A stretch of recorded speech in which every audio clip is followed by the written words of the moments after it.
Assalamu alaikum wa rahmatullahi wa barakatuhu. Sunana Usman Zunnuraini, sani na da Usman Rabiu Adam.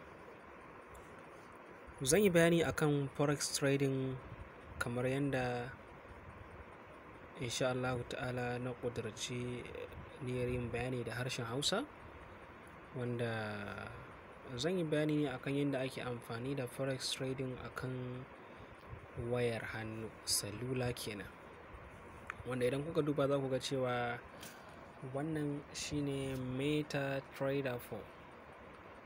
to wannan shine MetaTrader 4. So abinda nake so a fahimta a nan shine forex trading hakikanin gaskiya sana'a ce wacce za ka sayi hajoji ka siya ka siyar, tamkar yadda za ka sayi kaya a nan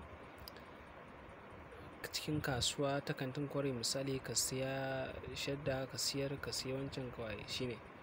So su ma a kasuwar forex haka ake yi, inda za ka siya currency ka siyar, ka sayi commodity ka siyar, ka sayi indices ka siyar da sauransu. So za ku ji na ce currency da indices da wani commodity da waye.